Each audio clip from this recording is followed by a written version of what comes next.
He moved across America to be a high school teacher. He wanted to make a difference, and they were happy to have this ambitious young man. But he had a secret, a terrible secret. It was a depressed area, a land of little hope in this life, but a world of hope for the next. Modern ruins, these people's homes, dilapidated and derelict, were contrasted by the churches next door, pristine and painstakingly preserved. But this young teacher was no stranger to hardship. The students there are very rough, drug dealers and delinquents. He wanted something better for them. He wanted them to learn, and sacrificed his free time to tutor hopeless cases. And it was a thankless job, with long hours and little pay. Yet he was making a difference. He was a savior. But suddenly, his world changed. One of his students recognized him on the World Wide Web, on YouTube. This man, this teacher, went online and had the audacity to speak of the possibility that God didn't exist.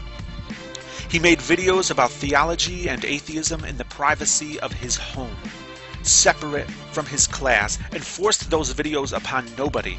And those videos were watched by nobody except those who chose of their own volition to watch them. And watch them they did.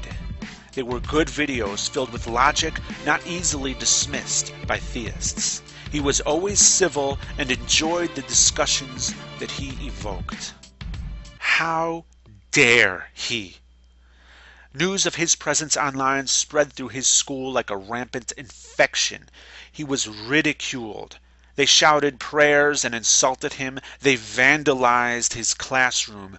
They drew on the chalkboard, telling him to go back where he came from, surrounding the words with crosses. And they didn't use chalk. They used marker so that it couldn't be erased. And some of the students asked him if it was true, but they couldn't bring themselves to say that damning word, atheist. And on the day before, they greeted him with a nod and a smile, but now they shake their heads and scoff as he says hello. They gawk at him as they would an alien creature in a glass cage. He was threatened with hellfire countless times, and they showed no remorse for his impending suffering. Rather, they were gleeful about it. He would burn for disbelieving, as if he deserved it, as if he could pick and choose his beliefs. This good man was condemned and shunned by convicted drug dealers and assailants, people who he went out of his way to help, people who knew on the previous day that this man was one of the good teachers. And they turned on him without thinking twice. And his fellow teachers confronted him, as students gossiped about him in their classes as well. He was told to get rid of his YouTube channel before the administration had a chance to investigate, or he'd certainly lose his job. All it would take is one angry parent, even a drug dealer's drunken parent, who needs to sober up before being able to comprehend the horror of his precious child having an atheist for a teacher. So, at the risk of becoming homeless, he deleted his channel. In a microsecond, he lost his connection with thousands of friends. In a microsecond, he was cut off and alone in a place that hated him. In a microsecond, excellent, insightful arguments against theism, arguments we could all use, were wiped out. They won. They stopped him, but only for a microsecond. Here and now, we have the power to make his voice louder than they ever feared it could be. The power to make their bigotry backfire in ways they didn't imagine. They, of all people, should have known about martyrdom. He could no longer show his face, but he still has a voice and he has the drive to use it. Subscribe to him, learn from him, use his arguments, make this video viral, make his voice loud. He is now called Grappling Ignorance. It seems that those who were once fed to the lions have become the lions. But no matter how much they cheat, no matter how much they stack the deck in their favor, they will never defeat us. even as we have the integrity to be fair. We're invincible because we have a weapon that no Christian could ever have. Because the moment they have it, they cease to be a Christian. That weapon is reality. Atheists are everywhere, and we are as ancient as the very first God ever proposed. You cannot recognize us. We are male and female, black and white, gay and straight. The only way we can even identify ourselves is through our free speech, and many Christians would take that from us. But be very careful about how you treat the minorities of today, because we will be the majority of tomorrow. I fear that because of your deplorable treatment of others, the persecution your book says you will suffer will become a self-fulfilling prophecy.